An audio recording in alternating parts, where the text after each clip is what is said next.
Okay. So I would say let's start. Hi, everyone. So nice to see you. And thank you for joining us in this webinar. This webinar is part of a series of webinars that we have been organizing.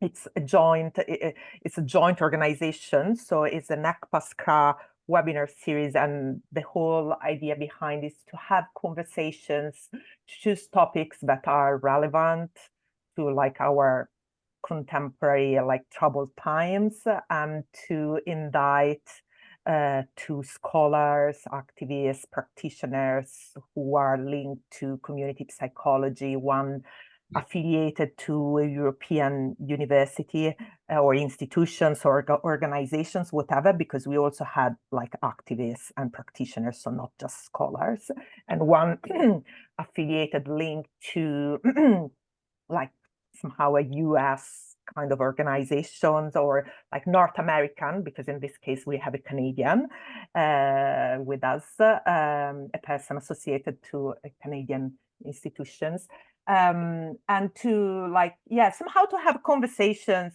around common areas, common themes, and exchange views, and to inspire conversations that we think are important. So today our conversation is on a very, very important topic, which is climate justice, empowering communities towards transformative climate justice change. And we have with us Professor Manuel Riemer. Professor Riemer is a professor of community psychology and sustainability science at Wilfrid Laurier University in Canada. He's director of a transdisciplinary Yesman Center for Engagement and Research in Sustainability, with a focus on the intersection of climate change, society, and equity. Dr. Riemer applies community psychology principles, theories, and tools, as well as systems and sustainability science to address issues related to sustainability and climate justice. And thank you very much for being with us and accepting our invitation. And our other speaker, amazing speaker, is Dr. Maria Fernandes-Jesus from University of Sussex, United Kingdom. Dr. Fernandes-Jesus is a lecturer in psychology at the University of Sussex. Her scholarly work focuses on collective action, climate justice, participation of youth and immigrants, community power, and political imagination. She's interested in researching these topics using mixed methods and following applied, participatory, and interdisciplinary approaches. I want to, before leaving the floor to our speakers and starting this conversation, I want to thank our collaborators. We have here Francesca Margherita De Falco, who is part of the 3 collaborators who are supporting us as ECPA to organize this webinar series. So I have to say that much of the work of contacting the speakers, choosing the topics, envisioning the series, it's made by them. It's Armagan, Frash, and Francesca have been really amazing. A really great contribution. And so this series and this webinar is also thanks to them and their organization. I think it's everything on my side. And so, I'll leave the floor to our speakers, and thank you again for being with us. Thank you. Thank you. Thank you for the invitation. Maybe we could just explain a little bit what we thought for this conversation. Manuel, do you want to explain before we actually start? Yeah, for sure. So last year I was at a conference, and they used a format for the presentation that I really enjoyed as one of the presenters, and it was called a fishbowl. And the idea is that you have a few people who start a conversation in the middle, typically the people who you invited to be the speakers. But as you engage in the conversation about the topic of interest, the audience starts joining in. They're stepping into the inner circle. So the fishbowl is kind of like the speakers in the middle and then the audience kind of on the outside. And as they engage in the conversation, the audience steps into the inside. We don't have that physical setup, of course, in this environment, but we would like to do something similar. So rather than doing a frontal presentation at you, Maria and I have kind of developed some questions that we're going to start engaging in a conversation with each other. But we would like you to join as soon as you have interest, as soon as something that you feel like you could go deeper, or you can share something from your own experience.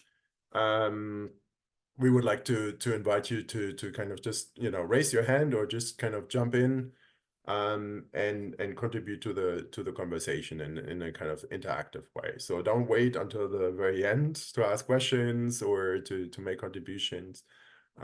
We hope this to be kind of pretty interactive, and maybe because we're also a relatively small group here, as you kind of step into the inner circle to make a contribution to the conversation, maybe briefly introduce yourself so that we know who you are and what your background is.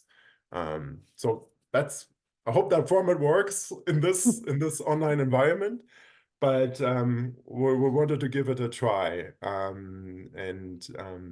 Yeah, so we don't have any slides.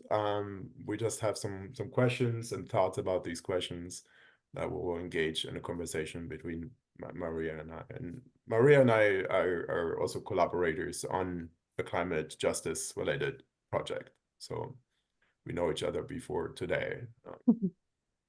Yeah, and maybe I can start with the first question to Manuel. I would like to hear how did you get into the topic of climate justice? Yeah, so it originally, I mean, I was always interested in issues of social justice. That was always something from very early on I was kind of brought up with as values. But it was in 2006. I was a student at that time in Nashville, Tennessee. And I watched the movie An Inconvenient Truth by former Vice President Al Gore. And I was sitting in this movie or film and started realizing how impactful climate change will be on social justice issues. How especially marginalized communities are going to be impacted by it, and all the efforts that we were trying to work on in community psychology are going to be impacted by it and exacerbated. You know, good example is homelessness, right? Like we're working all these programming to reduce homelessness and its impact on people. Yet with climate change, that will just get worse. So I just started realizing this is the issue I need to work on. And so I actually got involved with Al Gore and the people that he trained to give his presentation. That led me to engagement in environmental activism. And eventually I couldn't combine or I couldn't do my academic work and my activism. It was just burning me out. And so I decided I have to do both at the same time. So I started doing research on environmental activism, and that way it wasn't a conflict anymore. And so when I came to Laurier, I founded a research group called Community Environment and Justice Research Group, because it was very clear if I work on climate change related issues or sustainability related issues, there has to be a strong justice focus in it, because that was, you know, always my interest. And I started working with a youth group, and part of what we were trying to do with the youth group is to kind of expand their horizon in terms of how they think about environmental issues from a more systems lens. And what I found was actually most effective was to take an environmental justice lens.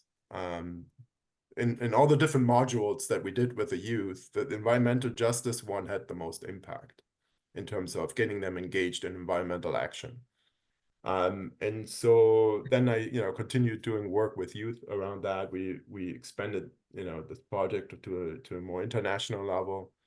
And and then there was, more and more projects related to this. I was involved as an expert witness in a court case, but involved in an indigenous community that is surrounded by 14 different petrochemical industries, plants, and there is so many different impacts on their health, very rare cancers, and the first human case of a differential birth rate between boys and girls. So that got me deeper and deeper, into really this issue of environmental justice, and then climate justice is kind of a natural kind of pathway from that. So I'll stop there, but that was kind of my pathway into really thinking about this. And what about you, Maria? Yeah, thanks. Yeah, I struggle with this question because I don't think I have a specific moment where I realized that I was really interested in climate change issues. But I do have a specific moment where I started to be interested in climate justice. So this focus on social justice, and I will talk about that. So I think that I was always interested in social movements, participation issues, social justice issues. During my PhD, I work on participation of young people, but not necessarily on climate change or environmental issues. But right after my PhD, I was likely to start working in an interdisciplinary project around political engagement with climate change. That was my first research experience right after my PhD as a research assistant. And in that project, that was led by communication scientists, so a completely different perspective from community psychologists. And I was doing research on the transition movement. Do you know the transition movement? So we did a study with the transition movement in Portugal, and I did interviews to all the transition initiatives in the country, and also some participant observation in 2 local communities and some interviews with local communities. And I was kind of shocked by the findings in the way that you have a movement, an environmental movement that is committed with community-led response or community-led solutions to address climate change. It's very much community-based focus. It's kind of follow community psychology approaches. But then the way that they interact with, or at least let me say that these findings are from 12 years ago, so things might have changed, and I know that the movement itself also changed a lot in the last 10 years. But I was shocked for the lack of consideration for social justice issues, for issues related with diversity, social inclusion, power dimensions. So although it was a community-led environmental and climate change movement, the local communities faced many barriers to engage with the initiatives. And you had kind of division, even if it was a community-led initiative, you had the organizers, and then you had the local community that didn't see themselves as part of the movement, let's say this way. So I think I started to be interested on how even within the climate movement, there is sometimes exclusion. And if we don't pay attention to power dynamics, to the inclusion of local communities and their experiences and how they relate with environmental change, you are not really addressing climate change. At least this is how I started to think about the problem. So yeah, I become very much interested in issues related with social justice around climate change. So how can we address climate change and at the same time avoid reproducing oppression, discrimination, social exclusion of those groups that are more affected by climate change. So yeah, the kind of work that I did changed as well through the years, but I always had this interest in social justice approaches to climate change. So we think it started from that. Yeah. In your work, what did you come to? Like, how do you understand climate justice? What does that mean to you? Yeah, for me, climate justice means social justice. It's essentially the same. So of course, it's about recognizing that climate change impacts different groups and different communities and different countries in different ways, and that those that are most affected are the least responsible for climate change. So there is a huge injustice in climate change itself, because those most affected are the ones that are least responsible for it. But at the same time, I think it's more than that as well. So it's not only about this injustice, it's really about approaching climate change from a collective and political perspective, in the sense that the problems or the structural issues that led to climate change, they need to be addressed when we address climate change. So it is impossible to, at least in my view, it's impossible to achieve climate justice without rethinking the economic system, for example, without addressing capitalism. So how can you achieve social justice and also climate justice without really confronting the systems that are responsible for climate change? So yeah, it's about recognizing climate justice means recognizing that climate change is the political issue and needs to be addressed in that way. And also, and if it's a political issue, and our role as researchers or as community psychologists is also try to facilitate engagement of those that are most excluded from climate change politics.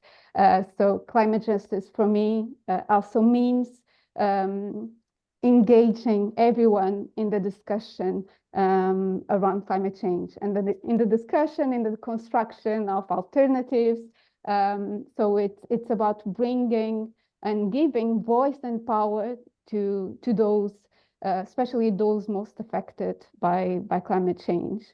So, and yeah, and at the same time, climate justice is also an opportunity, in the sense to climate change bring or a climate justice framework brings hope, in the sense that we can address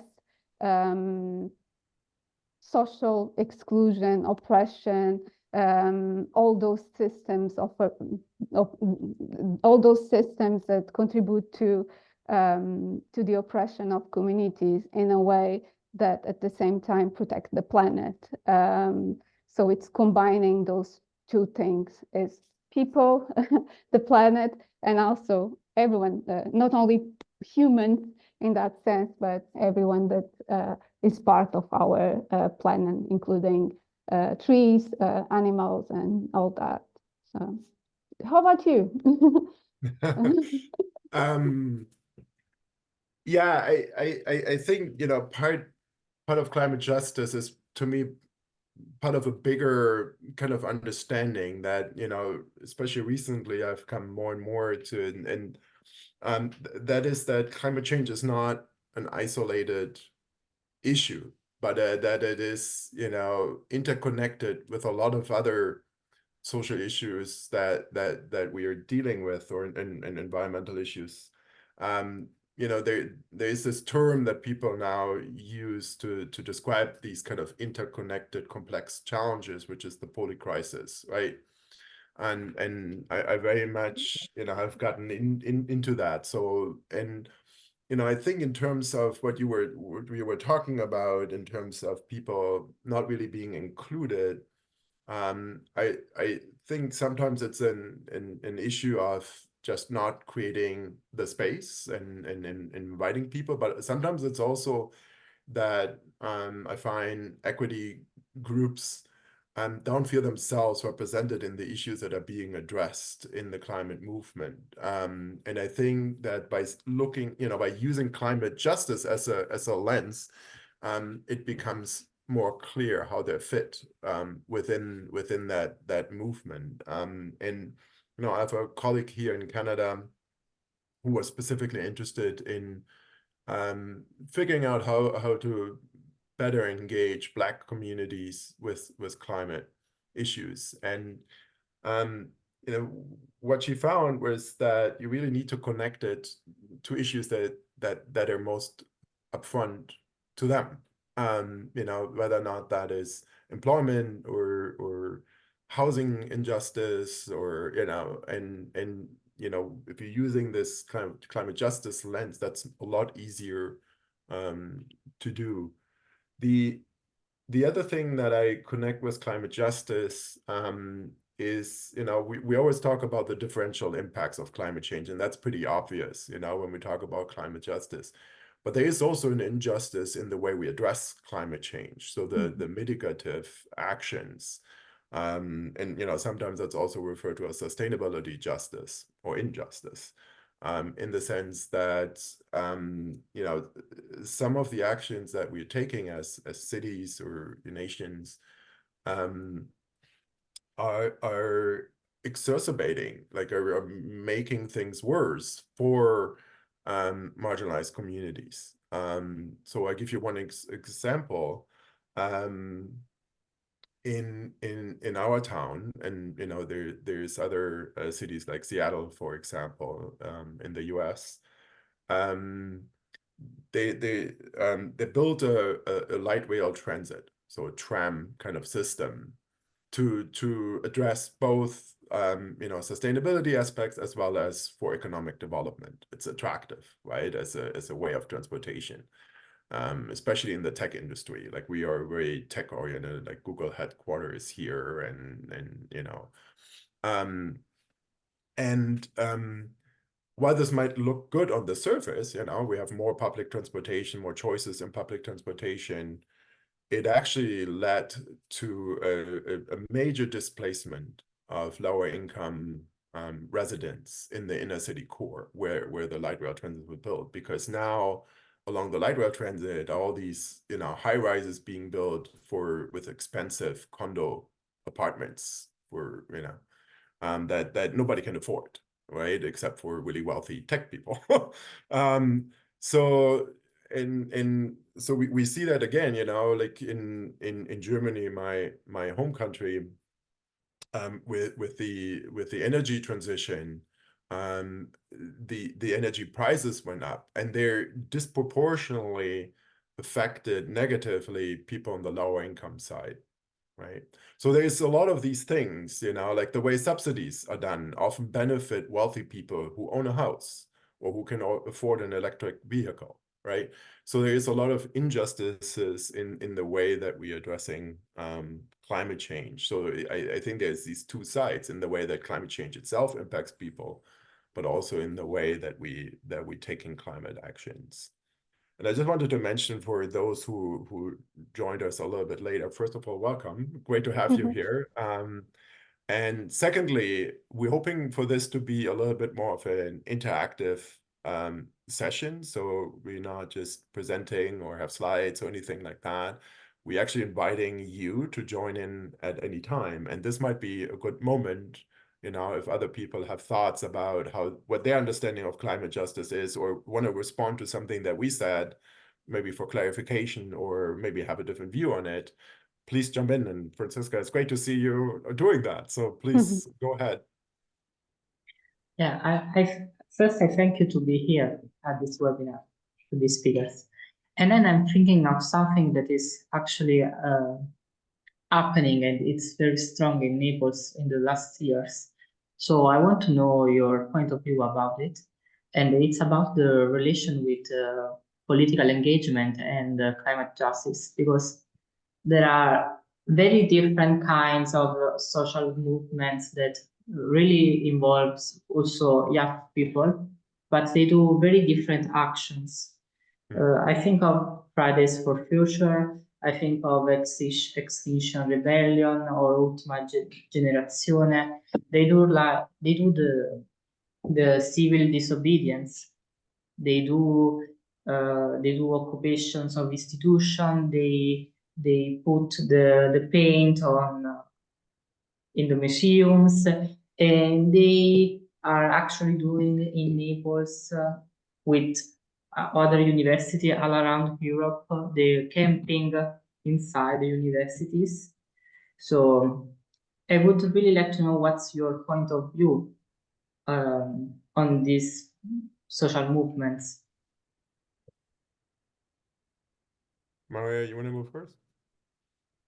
Yeah, I could try to. Yeah. Well, maybe it could be interesting or important to contextualize that movements, they often they start to, there is a process of moving and using different approaches to reclaim their voice and power, in the sense that I remember that, let me give the example of the climate movement in Portugal, because it's the one that I have more knowledge on it. But when the climate movement started, it didn't started with that kind of actions. It started with more, let's say, less radical forms of action. So there was kind of a progression to more actions that are associated with civil direct action, let's say like that. So movements often experiment a lot with different forms of collective action. And part of this, this new forms of these ways of engaging with climate change at the moment is also a result of a lack of being heard. So they have been trying to engage with climate change for several years now. There is a lot of disappointment with the way that things are being considered, either at the national and international level. So there is a lot of a lack of sense of power and influence. So I think that this is important to consider it when we think about the different ways of engaging with climate change. In my view, those are valid ways of engaging with climate change.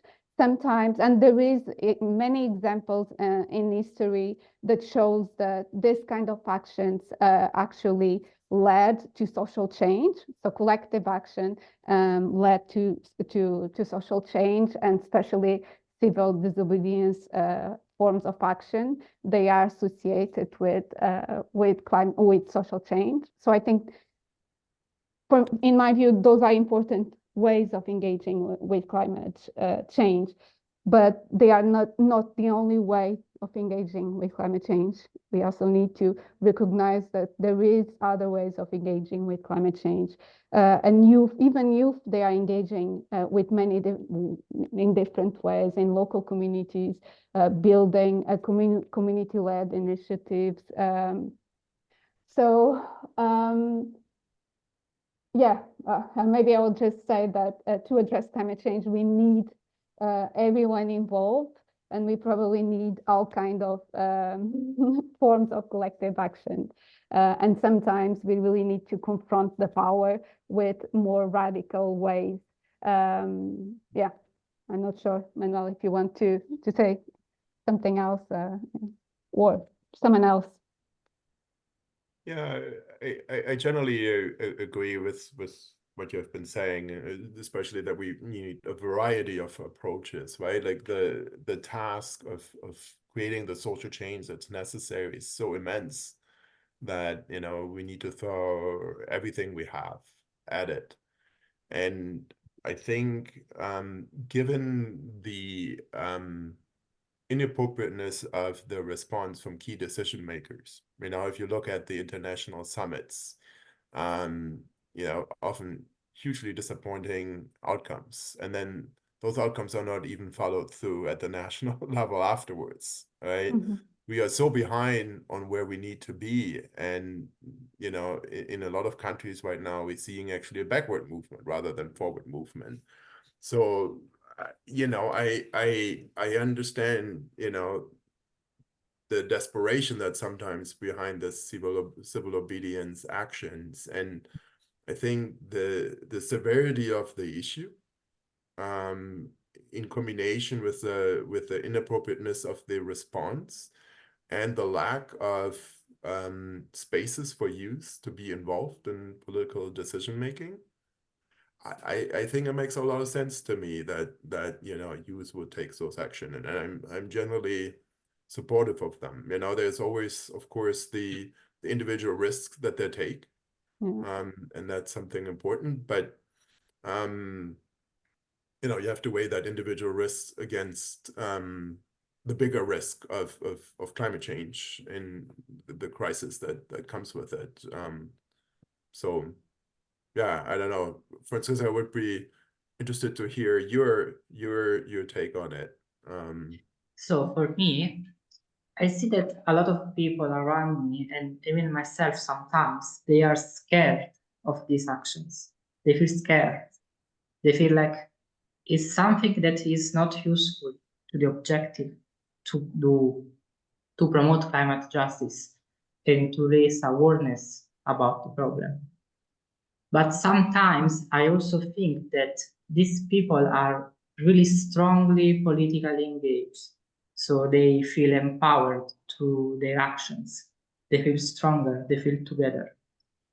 But I think that sometimes because of their actions, they can harm themselves. They can go to jail for climate justice. So my question at this point is, if we can do something to help them or activate them to do actions that are more democratic in some way, or at least to not make them hurt themselves. Can I say, well, there is other, I think, Francesca, you had your hand. What, did you change? Francisca had her hand, and then Adi. Yeah. Yeah, no, thank you. I mean, I don't know, my point, it's, I don't know if at this point, maybe it's like more in response to this conversation. Like my point was likely going to another point that I thought was really really resonated with me of your conversations, Manuel and Maria, which was about, like, you didn't mention this word, but like the intersectionality, or like the need to have an intersectional approach when we think at like climate justice and climate justice struggles, and the fact that oftentimes this intersectionality, it's not really like at the center of these struggles, or the organizing around these issues, or at least not everywhere. And I really liked your points, Manuel, when you were saying, I mean, there's like the climate justice, like injustice of in all this is like both like in the fact that climate change affects obviously people like and groups and communities differently based on like their structural positions, and but also like, you know, these responses that are implemented, even like kind of progressive one, they also are not accessible, they do not benefit everyone in the same way. I thought it was really interesting. And I also thought it was really interesting when you mentioned that, for example, like for working with like Black communities, like on these issues, as their priorities often like priorities of like specific communities. And I'm thinking here, for example, in my own work, I work with people who are affected by the criminal legal system, who are racialized and migrant foreign nationals who are exposed to incarceration, expulsion, deportation. So are really at the sharp end of state violence and state corporate violence. And I'm thinking, like, you know, their priorities oftentimes are slightly different, because sometimes their priorities are really like a matter of like living or dying, like, you know, today or tomorrow, right? When you're exposed to that level of state violence.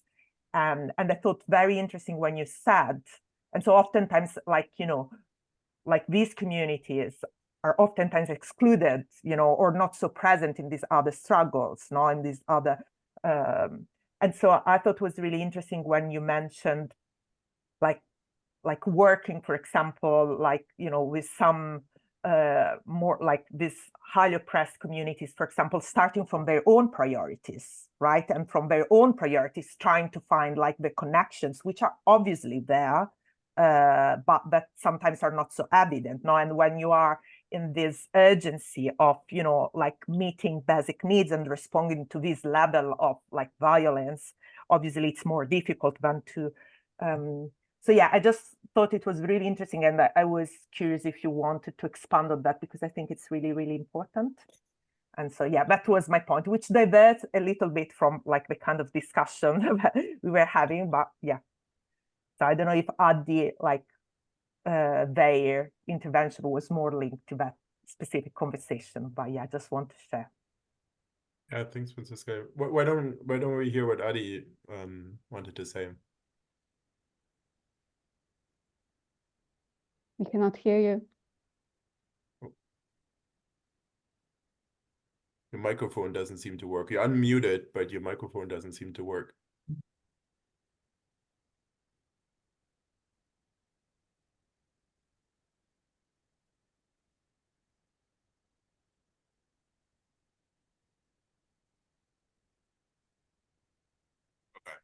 Christine, maybe? I think you have a question.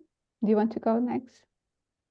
I had a comment because I think that all of us, you know, are aware of suppression of certain types of scholarships and understanding. And so I just wanted to loop back to an earlier comment about looking at multidisciplinary and interdisciplinary framing. There's a lot of literature on so-called sacrifice zones that comes directly, at least in the US, out of redlining. And the fact that so many communities of color are located in areas that have been considered for almost 100 years now. So if we go back to the GI Bill, that looked at less desirable, often due to zoning. They're in industrial zones. I think we all know the amount of lead in the soil, toxic chemicals, you know, bulldozing what was an industrial place and disproportionately inhabited by people of color. And so you have a whole host of a conflation of environmental issues. I don't think I need to talk to people on this call about what lead in the paint, lead in the soil, environmental waste, runoff chemicals does to one's brain and long-term development. Also the environmental messages around who matters and who doesn't matter. So I'm in this neighborhood that looks like, I'll be frank, almost like a garbage zone in some instances, or I'm in a beautiful tree-lined, you know, beautifully spaced with open areas and tree canopies and everything that we know leads to health. I was on a call recently that talked about the fact that if you have an area that is above 85 degrees and there is not an ability to get out of high humidity, you put your body in a place where you cannot sweat. And if you cannot perspire, then you die. And so looking at some of these issues as we look at warming is really an issue. The other thing is, I don't know how much people on this call are aware of the work of Dr. Robert Bullard, who is really the father the environmental justice movement. At the same time that Dr. Reverend Martin Luther King began civil rights, he was doing his work in the South, primarily in the area of the Louisiana Delta, because of what is known as Cancer Alley and the number of people who were stricken by cancer, largely due to environmental issues. So he has now, come, into some prominence, at least in the US, being involved in some national dialogues. But we have wound ourselves into a weird place around race and equity and inclusion and perspective on this issue that we have on so many other issues. And I hope that you all don't view me as the skunk at the garden party, but I just thought I had to kind of step in and just add a little bit more, at least US context. And I realize I'm thankful to have the international presence on this call, because I do think that the United States has its own bizarre issues around capitalism and power that make it very challenging as a system to move forward. Yeah, thanks for that contribution, Christine. And I think it is important to recognize that the climate justice movement and understanding is firmly grounded in the environmental justice literature and understanding that you are alluding to. One person who specifically inspired me was Julian Egeman, who has worked with Bullard and others, really kind of translating the insights from environmental justice into sustainability and climate justice. The questions, for example, that we now, in our city, for example, are grappling with is when we think about sustainable transportation, which is, bike lanes and public transportation, can we kind of use the push towards more sustainable transportation to, at the same time, address other inequities? There's the same kind of unequal distribution that you described in terms of, location of communities.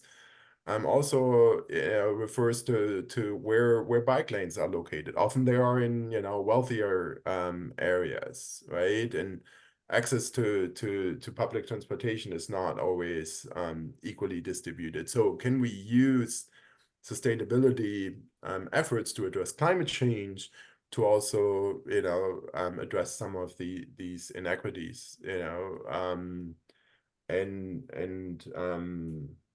yeah, there's the same thing with a lot more wealthy communities have access to green space, which is an important climate change adaptation factor, right? The more green space there is, the more resilient you are to the impacts of climate change. And those are, unequally distributed. So there is a lot of these kind of insights that we had from the environmental justice movement that we can now apply, in this context. And it's similar, the same thing with, we often talk about distributive justice and participatory justice, right? And the important thing that came out of the environmental justice movement was that, when we think about solutions, whether or not it's to deal with the impacts of environmental injustices or dealing with climate change, the involvement of the people who are impacted by it is so critical to come with solutions that are fair and just. And that was definitely an important insight out of the environmental justice movement. So yeah, thank you for making that very strong connection there, Maria. I don't know if you want to. Yeah, maybe just add that I completely agree with the need for interdisciplinarity in how we approach climate change related issues within community psychology. I think that what we are discussing here is not new, actually. You can draw on climate, environmental, social movements, literature, but also there's plenty of critical literature on climate change, especially coming from human geographers, for example, or sociology. There is many different disciplines engaging with climate change from critical perspectives. And I think that in community psychology, the way that we are starting to address climate justice needs to be grounded on existing literature in other fields as well. So we really need to read and to engage with other disciplines, because they are, in my view, much advanced maybe in conceptualizing climate change and especially climate justice approaches to climate change. So yeah, I think it's critical to bring those interdisciplinary perspectives. And maybe if I may just to add something on how we can make not exactly this, but what you said, Francisca, a while ago around how we can work with young people and work with them in a way to find new different ways of engaging with climate change. I think it should be the opposite, at least in my view. I think we need to recognize that how they engage with climate change has value, and we need to support those ways. So instead of coming with this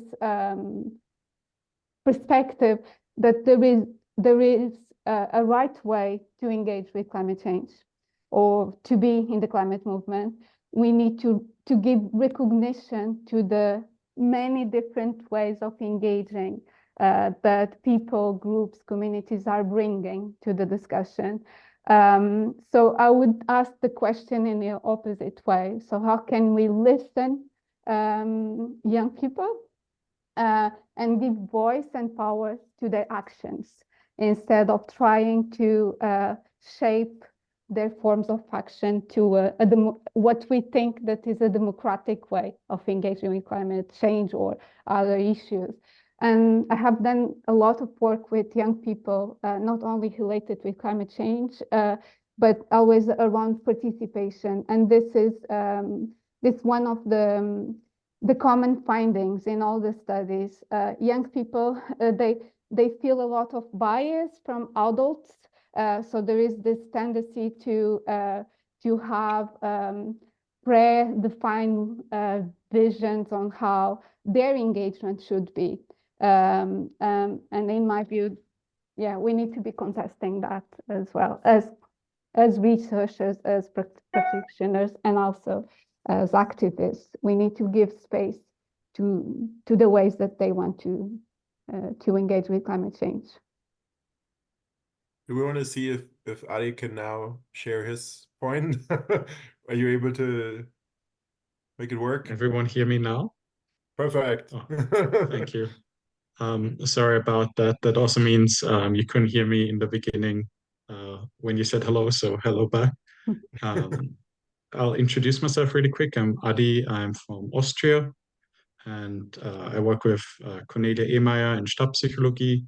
So we come more from an environmental psychology perspective.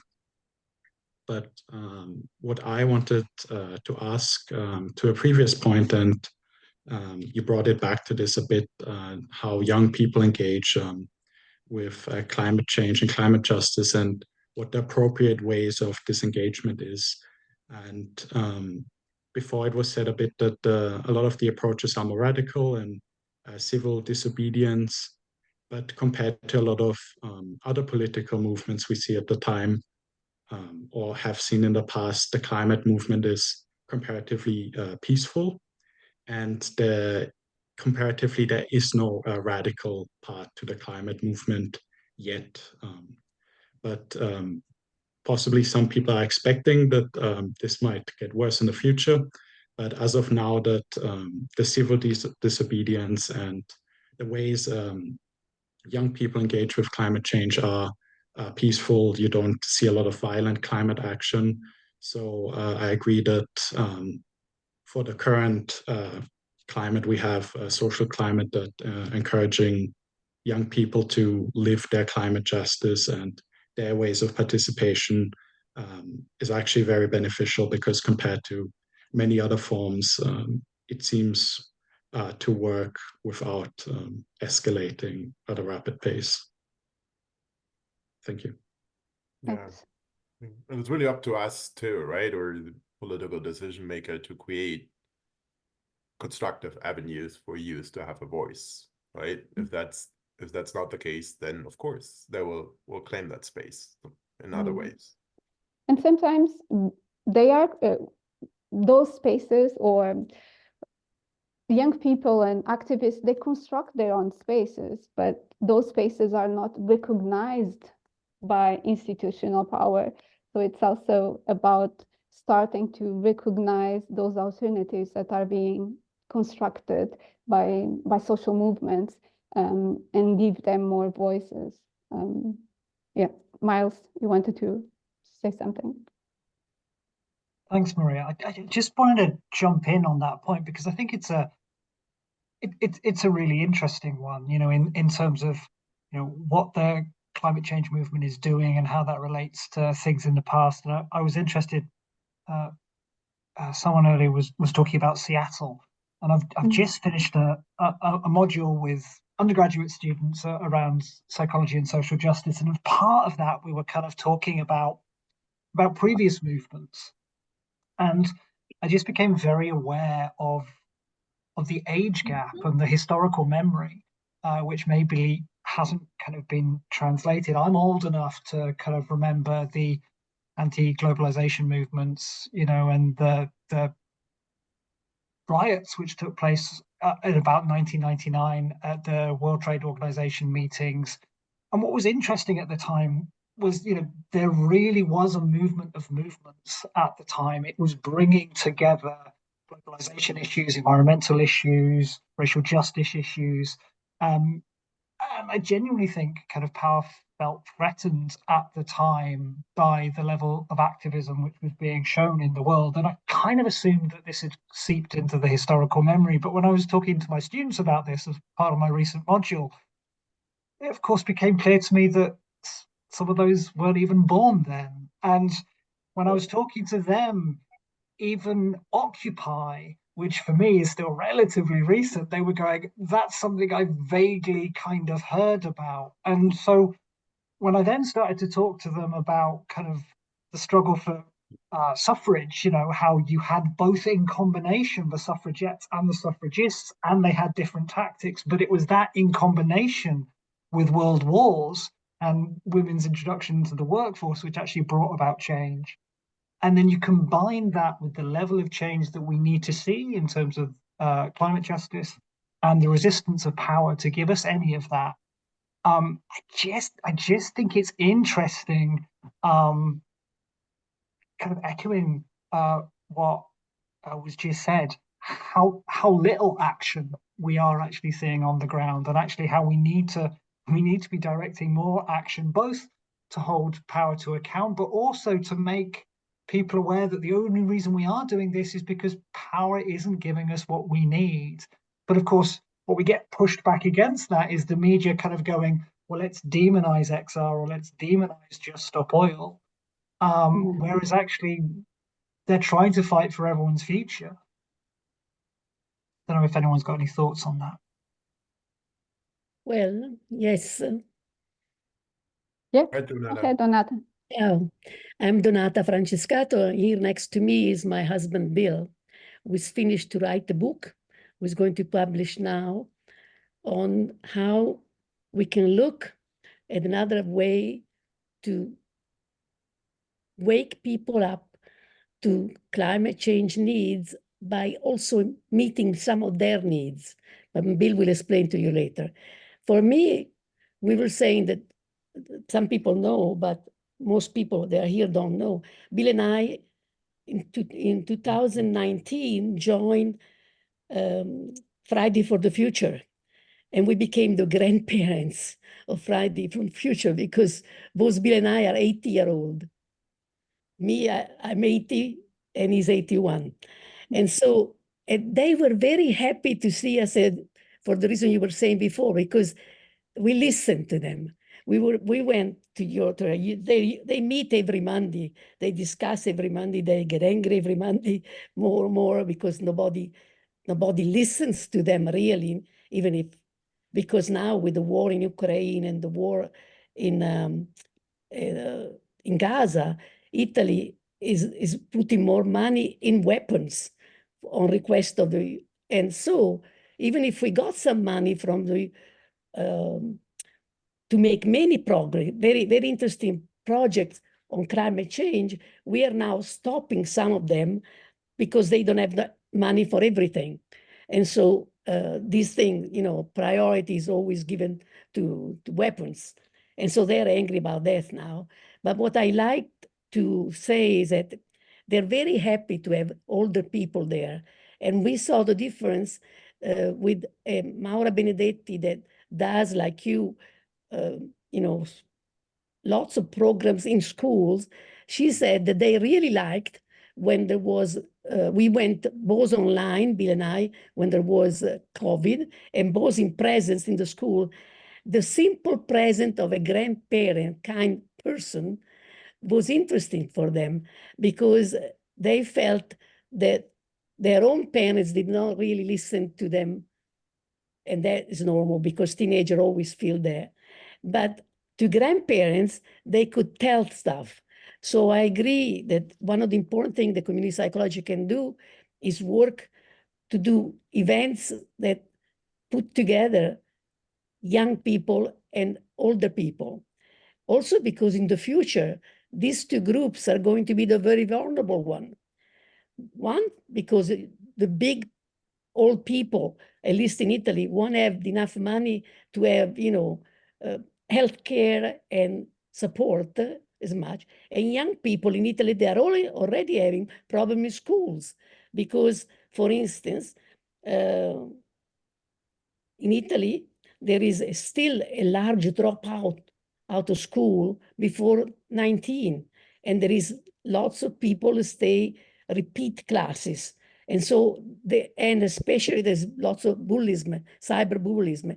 And we know, and they like when we do the programs that help them through effective education to understand their emotions and to work with each other, resolving conflict. That's one big thing they also ask us all the time. Oh, well, if you're a psychologist, can you help us, tell us how we can discuss between us without getting angry? Because one of the problems is that they get out and do the things they want to do and they don't see the results. And the next day they have chats all the time. Most of the time they meet once a week, but they chat every day, 24 hours a day.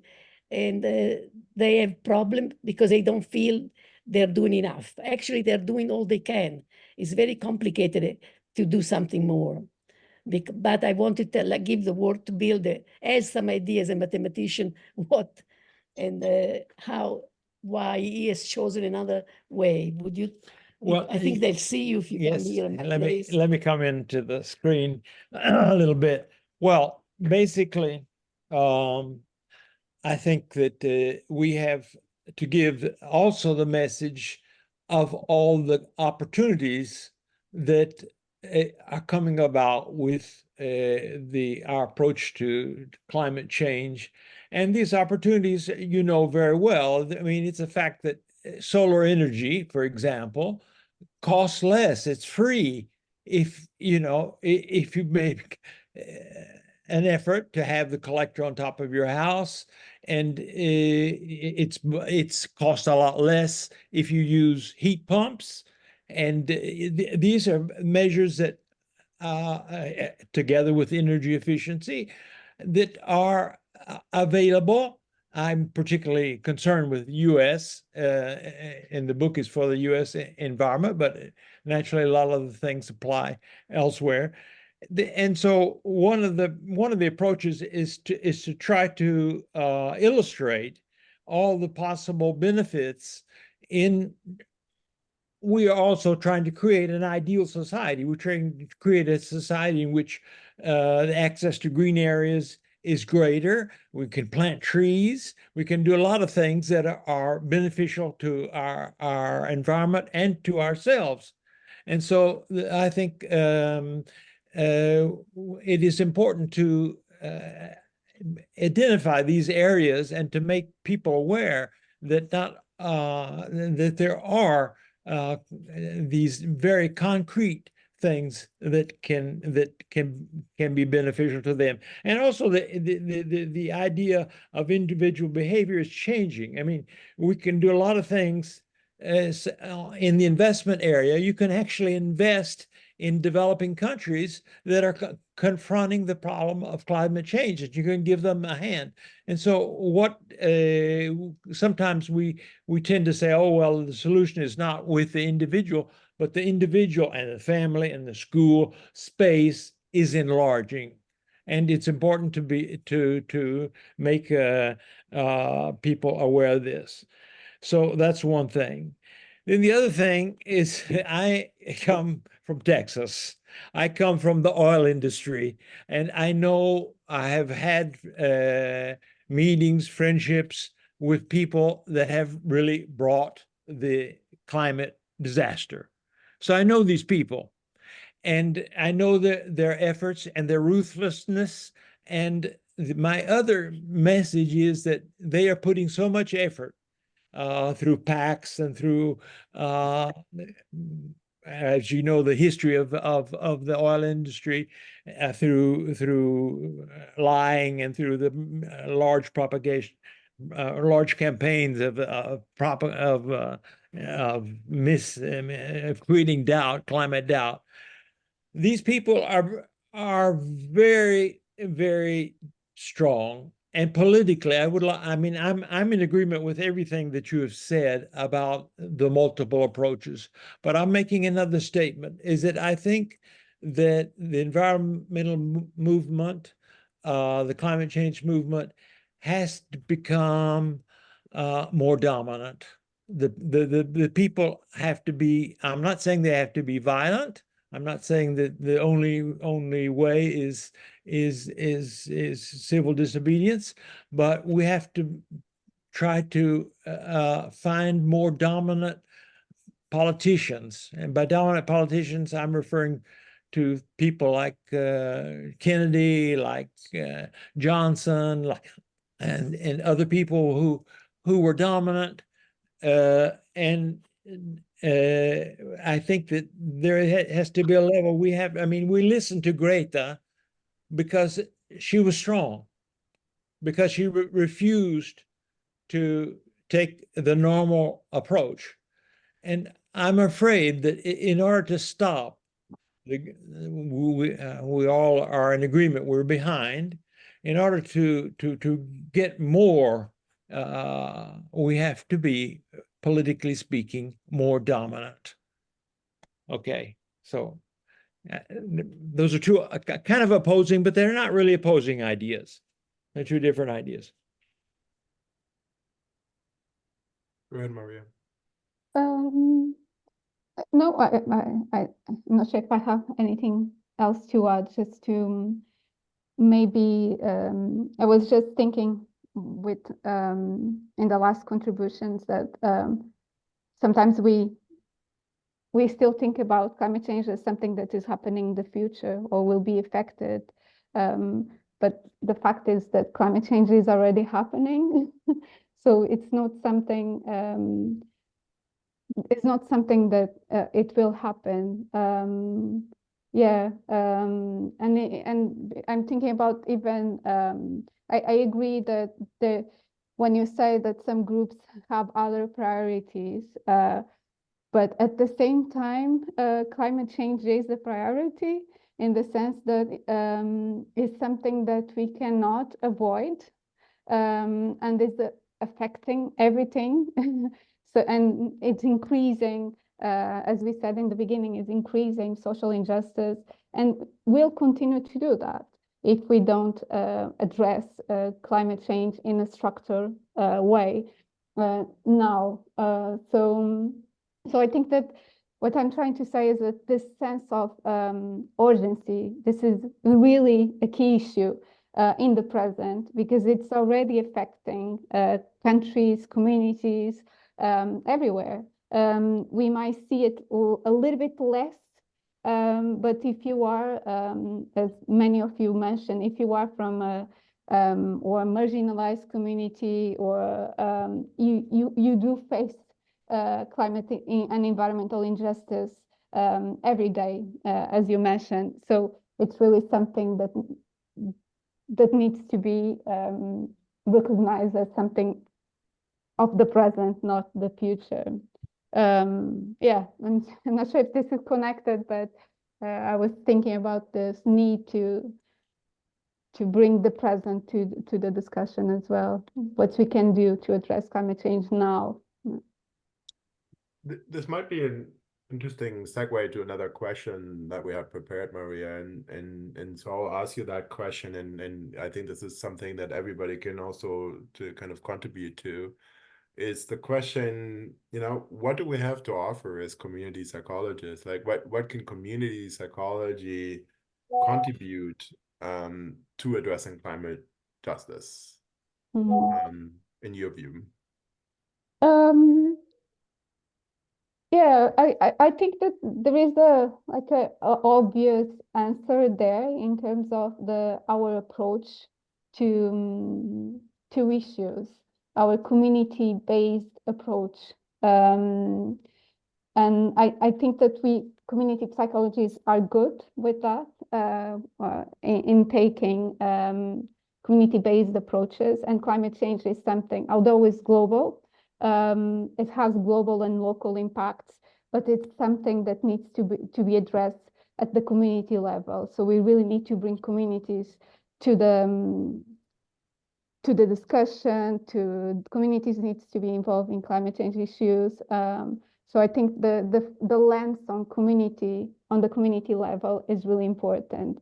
And the way that we work with communities other than on communities, I think is something important. So how we do things, how we do research. So at least for me, is what I find appealing in community psychology is the intention to work with communities alongside them. And this is critical for climate justice. We really need to be working with communities from their perspectives, supporting in solidarity with the things their fights. I think there is a lot of space for more activism from our side as well, either in terms of building allyships, solidarity movements, but also engaging with the struggles, the environmental and climate change struggles that communities over the world are facing. So yeah, and yeah, I will stop here maybe. And Manuel, can you add something? Yeah, I definitely think the community-based approach is a very critical one that I think we have a lot of experience with, you know, collective experience with as a field, and as we can really kind of contribute. In my work I see a lot of people looking for that, right, and looking for effective approaches to engage in communities, especially communities whose voices have often not been heard. I got a lot of questions. Can you help me, you know, engage this community or engage that community? We don't know, you know. So, you know, I think that's an important one. I think another one is kind of our interdisciplinary orientation that's kind of baked into our field. And with that, really the ecological systems theory, I find systems thinking and systems theory extremely relevant in the work that I do. And you know, right now, for example, I work with city leaders and try to really engage them with more sophisticated systems thinking, so that when they look at the well-being of the communities that they serve, that they think in interconnected ways, like how you know, climate issues or sustainability issues are interconnected with social issues and financial issues. That is, too often, climate or sustainability is done over there in that office. Equity, diversity, and inclusion is done in that office over there. And, the city is mostly driven by financial consideration, right? And those issues are always on the margins. And really what we need to do is more of an integrated systems thinking, of seeing these things interconnected. And that plays out in different ways, whether or not that's strategic planning. And, in the city that I'm in, we work with, we also thought about participation, like how do you engage in the strategic planning that is supposed to be interconnected, the broader community in a way that's actually meaningful. And so, principles of deliberative democracy are really interesting, of how you engage communities. And we have some history there. Design thinking, how do you take a group and come up with collective ideas that everybody feels some ownership over, right? Is, I think, really important, especially when you think about inclusion. And the last thing I will say is, really considerations of power.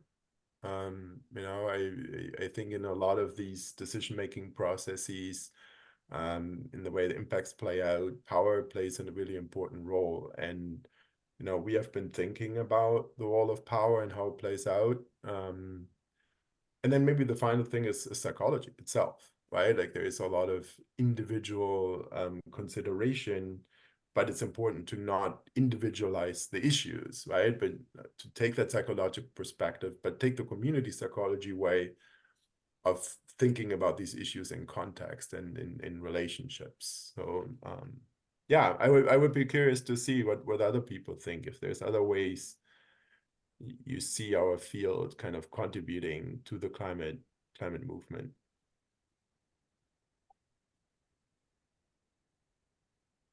I think two possible things that we have used together is the socio-affective education and creativity things, like, for instance, to use small groups to do things together, like thinking ahead for the future, making a movie script.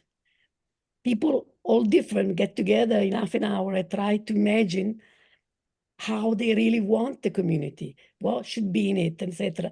And this thing, since it's a kind of like a movie script, we saw that arouse more interest, and people talk together at different, for instance, they have to choose if they want to do a science fiction movie, if they want to do a thriller, if they want to do 1-2 people or a whole bunch of people in the movie, and then they have to tell some scenes.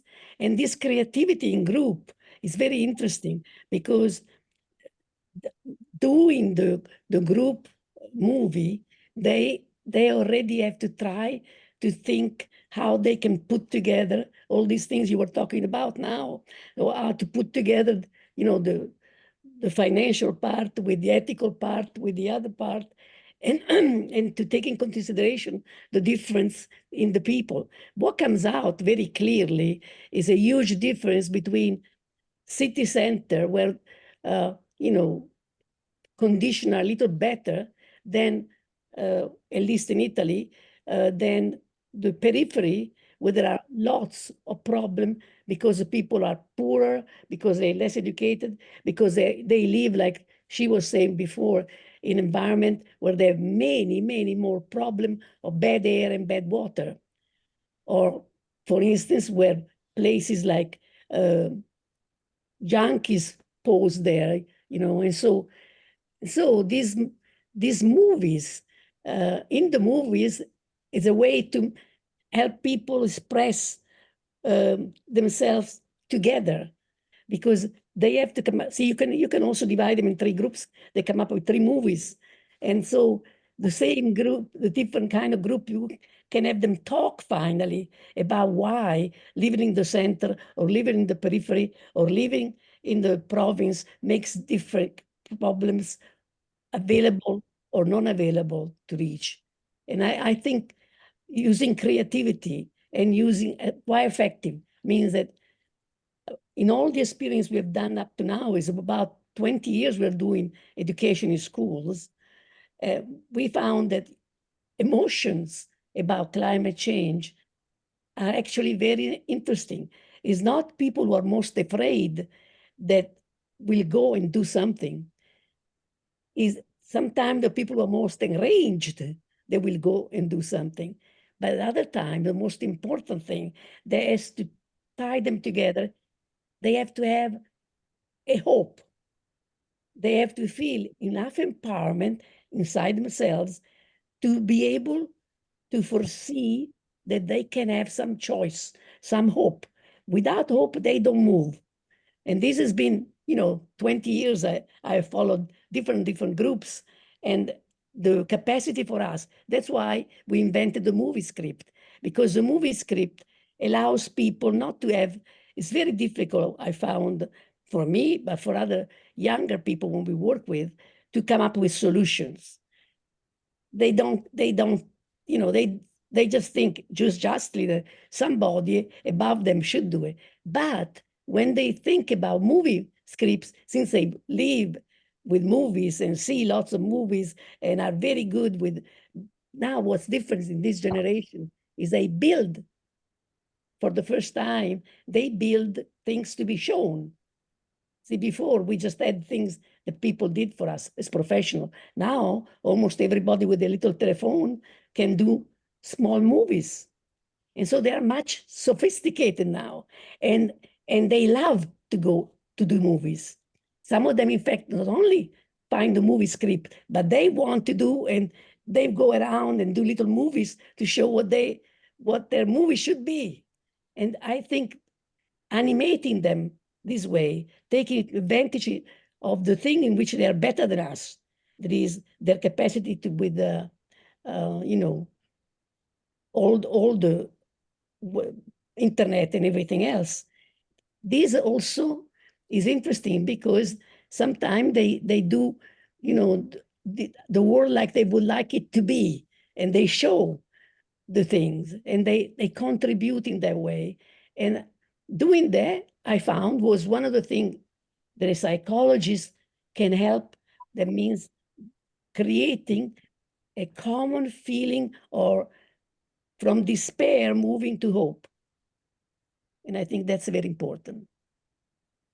Thank you, Manuel. Francesca, you had your hand up for a while. Yeah, sure.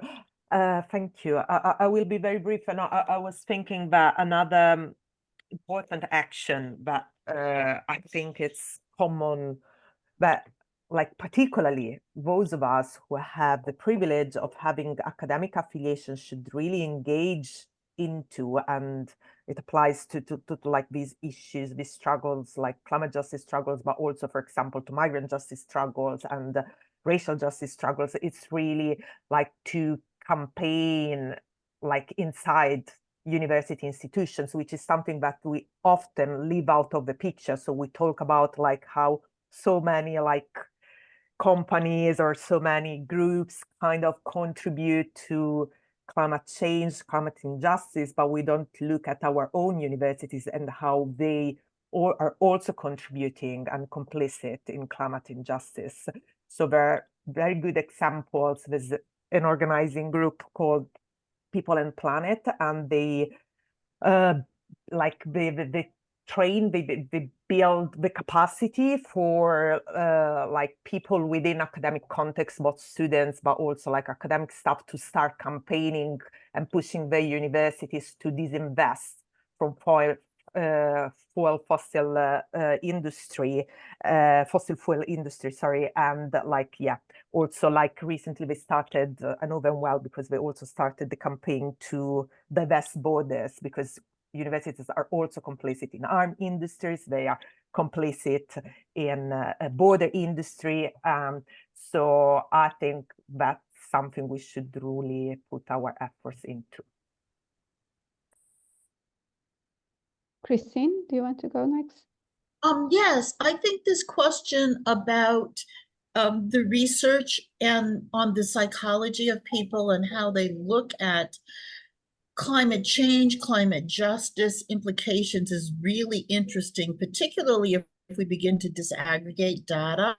I do a lot of work in the US with young people, and the rising rates in the US of depression is actually 100% aligned with a fear, quite frankly, of hope for the future. So what kind of future do I have if it's going to be 95 degrees every day, if we're all going to burn up, if the coastal areas are all underwater? I live in the city of Boston, where there are plans now to enlarge the seawall and trying to race to get it done before 2030 because of coastal erosion and sea level rise. So I think it really depends on generations.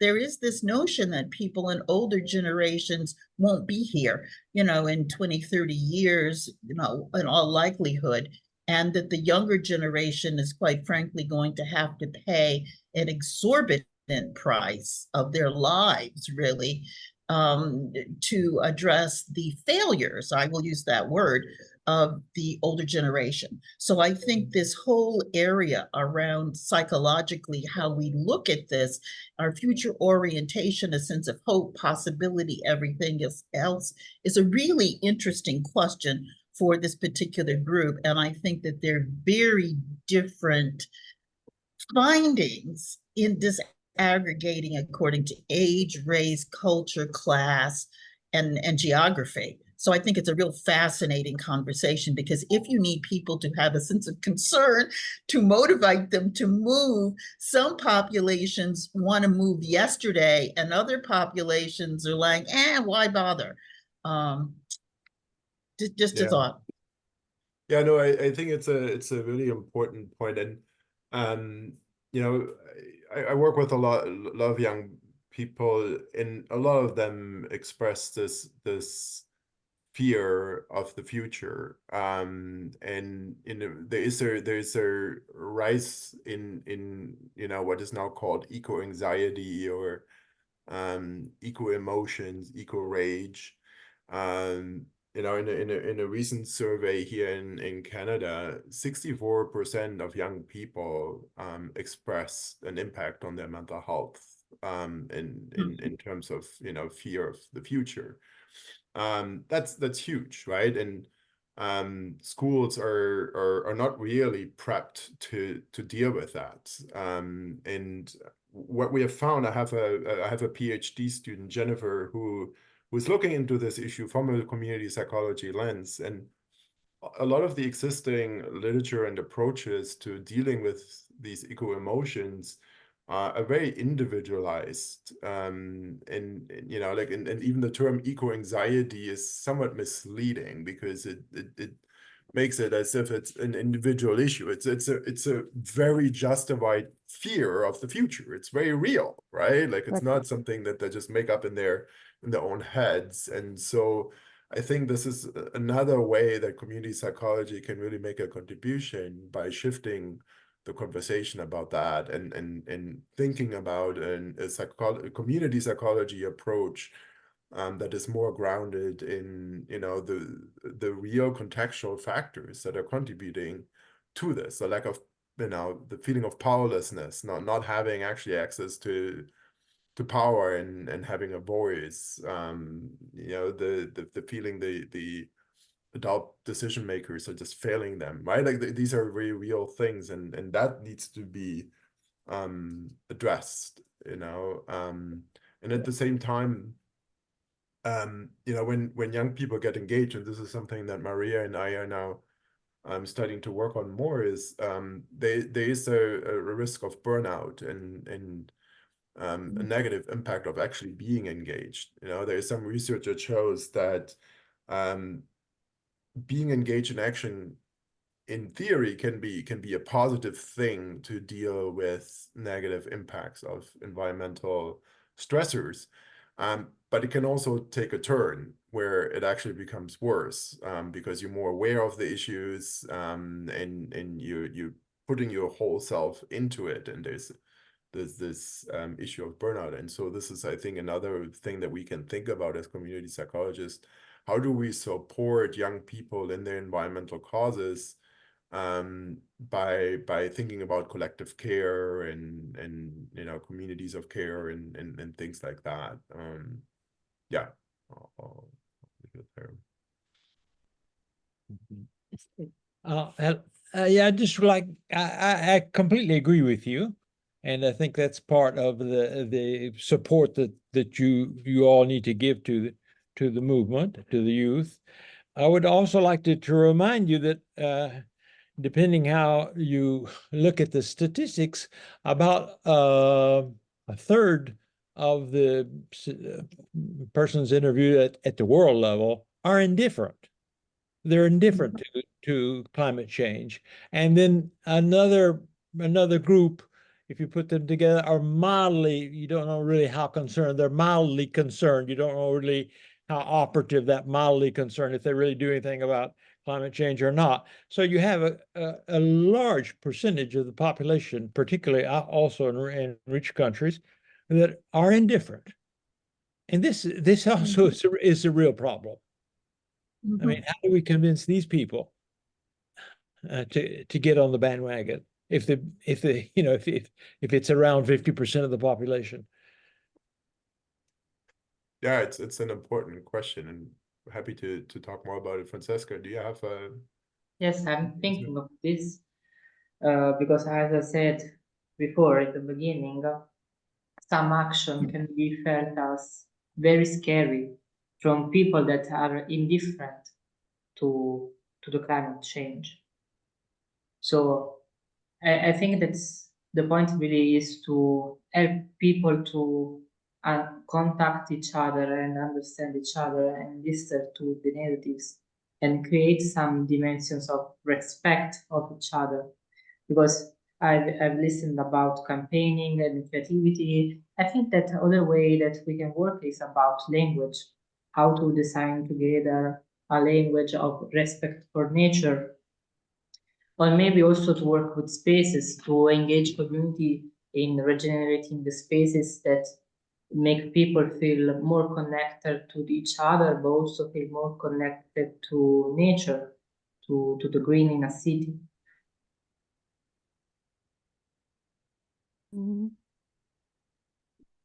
Maria, you want to chime in on that? No, please go first. I can. Miles also want to say something. So. Oh, go ahead, Miles, then. Yeah. Every time on my comment, I was just going to echo what others were saying, but highlighting that what we've talked about before in terms of power and structures. So, if the data is correct that a lot of the world is indifferent, that isn't necessarily a surprise because the media and the power structures want to keep us indifferent. Or maybe slightly more subtly, what they want to do is they want to say, yes, this is important, but this other thing is more important, or yes, this is important, and we're getting to it and we're doing good enough, but carry on doing this. And of course, going back to what people have been saying about eco-anxiety, it's not a surprise at all that, when young people who do understand the extent of the problem and do understand the extent to which we're failing to deal with the problem, they have a huge range of eco-emotions in response to that indifference. But the indifference is deliberate. If the media and people in power were accurately reflecting the extent of the emergency, they would be taking more action. We all would be taking more action. But that's deliberately, not happening. And so I think this goes back to what other people have been saying, which is just about making sure that we're engaging people at all levels, and as part of that, turning that lens of accountability onto the powerful and on media and on the structures which so far have been kind of like dragging their feet. People earlier, mentioned Greta, and she really did, hit the nail on the head in terms of the kind of blah blah blahness of kind of the things that power have been doing and have not been doing. So I think that makes sense. And going back to what other people were saying, I think it's with that in mind that actually community psychology does have that broader perspective and that criticality which we can bring to bear, which hopefully in combination with other movements can be useful. You know, what one thought, you know, in terms of engaging people, and I agree, Maria, with what you posted in the thing. I think we often underestimate the support for action on climate change. However, it's not often at the top of the priority, right? People often deal with the more immediate issues, such like in our region, it's the lack of housing, of affordable housing. But the links between those issues and climate change can be made, right? They're there, and I think what we need to move towards is picking people up where they are with the issues that are top of mind for them, and then making the links to climate change. The other issue, so is I have, you know, after working first with youth, you know, I figured, okay, you know, youth are on board, and you know, they know what to do. I try to, you know, think about regular people in an office and how do we engage them. So I had the rare opportunity to work with a whole building, which is Canada's first net positive energy office building. So the building itself is very sustainable. And we wanted to see, you know, how can we create a culture within that building that supports sustainability. And I think the biggest issue that we ran up to was not a lack of interest among the people, because, you know, when we first started, there was a lot of interest. What got in the way is competing demands and time, you know, and this is, you know, something I've been thinking a lot about. Is I think one of the biggest barriers to actually us living in a more sustainable way is the lack of time. The way that, you know, and I'm completely guilty of that. I mean, I experienced that firsthand, where often I take shortcuts because, you know, of the lack of time, that are not necessarily the more sustainable option. And I think this is something, you know, in our attempt to think about these things in a more interconnected way, we really have to think about how do we reclaim time in this, you know, capitalistic, neoliberal world that is all about productivity and squeezing the most out of us, you know, and the pandemic hasn't helped with that. It made things worse, because now everything is online, and so you can even fit more meetings into the day. Yeah, the question is, where do people even find time to research what the sustainable options are, and how to restructure their habits, you know, because a lot of the things that we do that have an environmental impact, that are, you know, that are at the individual level, most of the issues are not at the individual level, but the ones that are at the individual level are habitual, right? And to change habits takes a significant effort. It's not something you just decide on one day, you know, now I'm gonna do this differently. You really have to, you know, we know from addiction research and others, changing habits is a significant effort that needs a plan. You need to, you know, create accountability, commitment, all that stuff to really change your habits. And so we to find that time to actually think about that and do that and create the plan and you know, get the things that you need to be more sustainable. Most of us don't have time for that, and especially those at the margins who have sometimes to work 2 jobs and things like that, right? So this is, I think, where we really need to work together across issue, because this is not just an environmental issue, right? This is also a social justice issue, you know, where people don't have time to work on these social justice issues. Participatory democracy takes time, right? Like, so I think I haven't, you know, come to any conclusion about, you know, what to do about this issue, but I do want to raise it, because I do think it is a major barrier to us living in a more sustainable way. And I mean sustainable in a holistic way. Christine, you're shaking your head and seems to want to contribute. Yes, yeah, I just wanted to kind of build off of what you just shared, because from a psychological perspective, we're busy, but I also think the online and technology, quite frankly, has frayed social capital. And our sense of connectedness and relationships, you all are lovely people. The fact that this is around the world, this is an international group, it would be hard for us to see each other face to face. But I get worried about high quality connections. And I get worried about the quality of our interactions and relationships. We know so much about how important proximity is. And I think most of us in this world, I will speak for myself, of growing up without a cell phone, where I actually had people that I sat around a kitchen table with and had dinner conversations with, who weren't distracted by phones and computers and ringing and dinging and all kinds of other things. It built our social fabric. And I think part of this is our care for each other. And also proximity brings how we understand each other. And I'm talking to a bunch of folks, clearly psychologically, we get this. But I think part of that notion around well-being, this is not an isolated issue. And I think it's emblematic of a lot of the other structural concerns that are really fraying our societal connections, which bothers me deeply. If we're really interested in scaling well-being, this is one of the many challenges we have. And I hate to say it, but we can't be so busy that we're all burning up in a heat desert, and we're who knows where we are. So I just think it resonates with me very much. Yeah. Addie. Yeah, about to what was just said, I fully agree.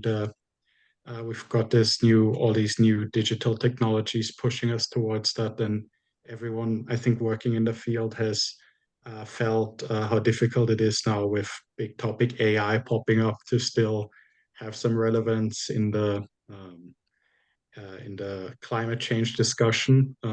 There's a bit the issue, the social sciences aren't always as sexy as the new technology, and you have to really push the field and really try and convince people every time that these social aspects really do matter and change a lot. We all have that need for connectiveness, but it's hard to immediately for everyone see why this is important, why this is cool, why we need it.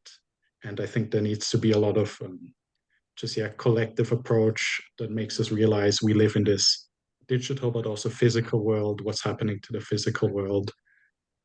And I think that community psychology can do a lot in that direction as well. And people are also starting to realize this interdisciplinary side of things and what community psychology can offer and psychology as a whole. So yeah, it's very interesting. Thank you. Dave? Hello. Sorry, I missed some of the earlier parts, but I love the conversation you have. Is this going to be available on a replay later on somehow? Is it recorded for? Oh, great. Okay, so yeah. I've got some catching up. Just picking up on some of the things you were saying. Oh no! Can you bear with me? I turn it off. He's going to the bathroom.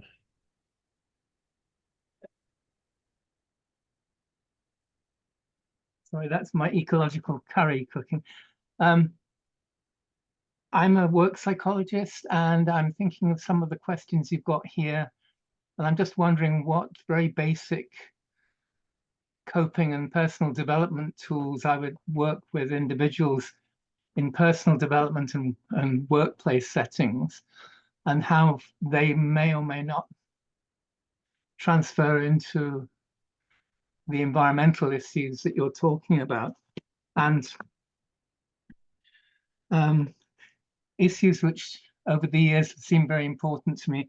One is the process of transition, which is, to me, is one of the most precious human developmental processes, which is how we seem designed to be able to adapt to trauma, loss, and change, even in the most extreme cases. And I would take the resilience of Gaza is probably about the ultimate test of that, and everything backwards from there is pretty easy going comparatively, and they haven't given up. So if they haven't given up, giving up is not an option in this situation, not for me, my grandchildren, children, but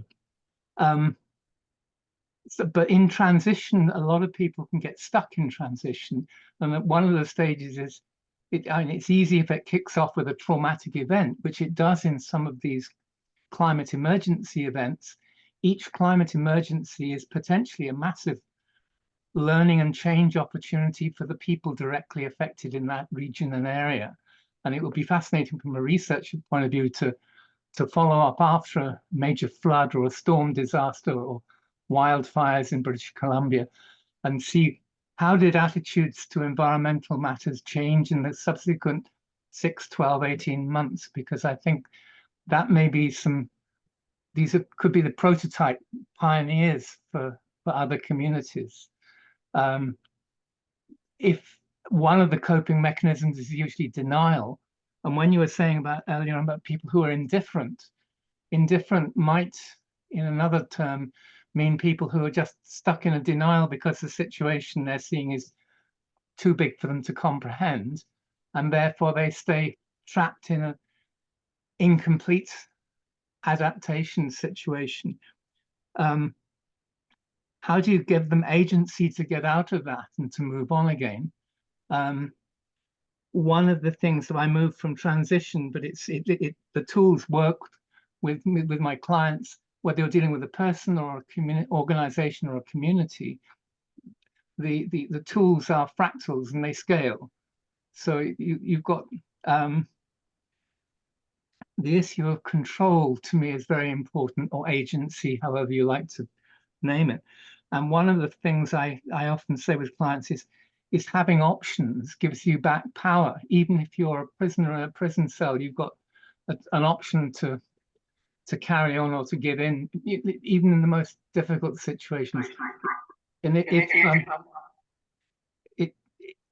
in the big situations, scenario planning was very important for creating it. Forgive me, I used to work in Shell a long time ago, which is probably a not popular word, but they came up with scenario planning 40 years ago because they failed to see the oil crisis coming in the 1970s. And they realized that no matter how clever their statisticians and economists, they could not plan the future. So instead they said, let's plan several futures. And this is my futures hand from the middle finger is tomorrow is little change, the same as today. Things get worse, something disastrous happens, but also things get better or a miracle happens. And if you then looked at, if when you're looking at the whole scene, you try to look for those, at least 2, but maybe there's a spread of 5 options, the future will be in those 5 somewhere. And you can then look at your own choices and see, well, depending on which way are we going, what that gives me choices to adjust my life, depending, so I don't have to wait till it happens. I can see some of these things coming and I can act. So options give control and they give agency. And at that point, you can start rebuilding. And in terms of transition, that rebuilding includes completely reframing one's value system and moral framework and saying, what of my core values are no longer valid in the new environment? What do I have to let go? How do I reconfigure my worldview to acknowledge the realities we're now coping with and to live with those to my maximum effect? Sorry for a long spiel, but those are tools which I found so useful in other little situations. I don't know if any of those might fit in with the different research and things that you guys are doing. Thank you for what you're doing. Yeah, I can jump into that, Maria. Maybe you can speak to it as well. So I'm going to pick up on the scenario planning, which I find, very interesting, because we kind of deal with futures, right? and especially from a justice perspective as well. And so this was about 12 years ago.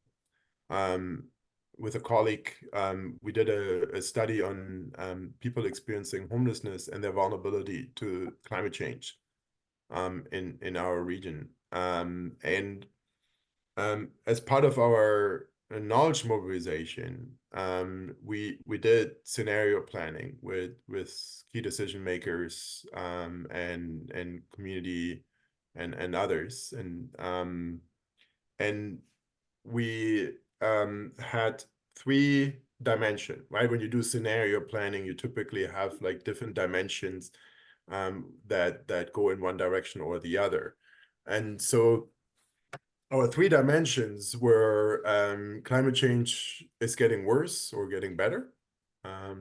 The number of people experiencing homelessness in our region is going up or down.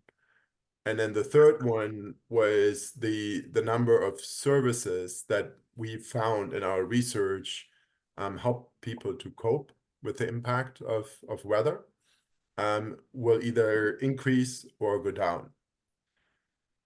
The sad fact is that they didn't listen to us. And now, you know, we have worse climate change. We have a significant number increase in people experience homelessness, and the services actually have gone down rather than up. And so we are in the worst case scenario of, you know, what we had imagined at that time.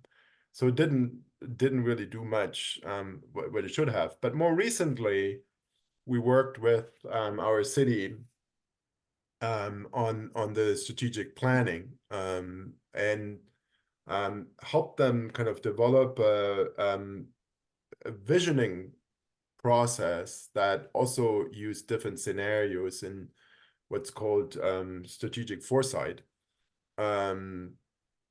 To think about different futures of how our community could be in the future when, you know, everybody is well, and that worked pretty well, and they created these different kind of goal areas rather than creating just kind of one vision. They created these different goal areas that reflected what they were thinking about in these scenarios. So I do think it's a pretty useful tool. It just depends on what will be done with the outcome of it. Maria, do you want to kind of respond as well? And I notice we're getting close to the end of the time. Yeah. You might want to think about wrapping up as well. Yeah, well, I don't have much to add. I was just while Dai was talking, I was thinking about all the literature on imagination and climate change, and the role of imagination in addressing climate change. And I think it's a very interesting and important topic. And in the paper that I just shared in the chat, makes the case that climate change is a failure of our imagination. So in 3 different ways. The first one connects with our lack of ability to see the huge amount of risks and impacts of climate change. The second one is related with what they call a lack of sociological imagination. So our lack of ability to see the role of social structures in creating and amplifying climate change. And finally, it's also a failure in terms of our ability to imagine different alternatives, and especially social structures or structural alternatives, in the sense that different ways of different political systems, different economic systems, so different ways of living. And I think that this is also an important topic for psychology, how we can work around imagination in a way that helps to create and sustain different alternatives. And sometimes those alternatives are being created, especially by marginalized groups and communities in the Global South. There is different ways of living and people are experimenting those different ways. And maybe we can also learn with those social movements that are investing in creating on the ground different ways of relating and doing things. Yeah, so thank you for bringing this topic as well for the discussion. I think it was missing, but yeah, it's an important one. Yeah. And, earlier we talked about, how can disciplines outside of community psychology, how can we benefit from them? And this notion of radical imagination, right, is something that a few community psychologists have started to kind of tap into and think about. And I think it's a very useful concept in thinking about really outside of the box and thinking about, system change in the way that we're imagining a future and not get stuck in what seems possible right now, because that's what we need, right? Like keeping the status quo and squeezing it a little bit is not gonna do the job, right? Like we need that kind of radical imagination and I think this is where I love working with artists, right? Because they really have that ability to think in that radical way, and so when I do engagement, I often partner with artists in using tools, artistic tools, to do that visioning and imagination. Anyway, Francesca, do you want to use the last few minutes to close the session? Thank you. No, I mean, I think it was really interesting. I was taking notes because, yeah, it was really, really interesting. And you touched on so many things that are common to other areas of social justice struggles that we discussed in this webinar series. We discussed about like migrant justice. We discussed about like the impact of the criminal legal system and incarceration. I mean, we discussed so many interesting topics, which I think are all interrelated. So thank you so much for sharing your insights, for also like proposing this different approach. I thought it was really, really, really interesting. And it was, yeah, a really like participatory conversation. Maybe just to say before, like, we close the Zoom, that I left in the chat box the contact of like ECPA, like our website. We have a LinkedIn page that like our board member Nicola set up recently, and that we use to advertise like our initiatives. We want to do like more initiatives, continue with these webinar conversations, but also like organize other activities, like to try to exchange and increase like our exchange on these issues. So also like if you have ideas or you want to reach out, please do. There's also our email, but I will leave it in the chat. You can sign up for our newsletter, and also like if then you like what we're doing and want to like become closer in a way, like you can join us as a member. We are like really looking forward to expand like our community, yeah, to have more and more conversations, because we feel it's really needed, and we need to create connections and solidarities like across borders, contexts, and whatever, to really address all these challenges in front ahead of us. So thank you so much with this note, and yeah, hope to see you soon for other conversations. I think there was Bye. one hand up. Ah, yeah, Miles. No, I think Katerina was trying to say something. Okay, sorry. I didn't see. Oh, I think she's gone now. Yeah, she's gone now. Anyway, I also just wanted to thank everybody for participating in this format and making a lot of contribution. I personally really enjoyed being in conversation with you. Yeah, thank you. Oh, there we are. Did you want to say something? Yes, I want to say that the Italian Association of Psychology is editing a little book on planet and climate issues. And we have a very special article of Bernd Roll, that's a German psychologist, who did a meta-analysis on all the determinants in psychology, in research, testing and affirming that it is not an idea, it is not an ideological perspective, but there are some facts that come out from researches. He did a very hard job, and I think we are going to publish it very soon. And I think that the next conference could be listening to Bernd with his data on climate change as research in social and psychological domains. So that's an information. Thank you.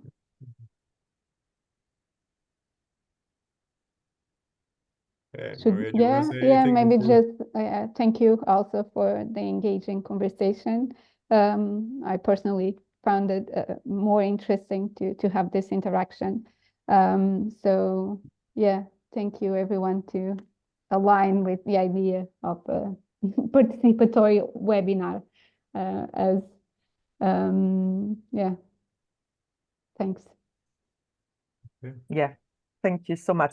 We will upload the recording on our YouTube channel. We have an ECPA YouTube channel. If anyone has issues with recording, it will take like some time. We're a bit slow, not very productive in the neoliberal capitalistic way. So in the meantime, any issue, just reach out to us. I left an email, you find it on the website, okay?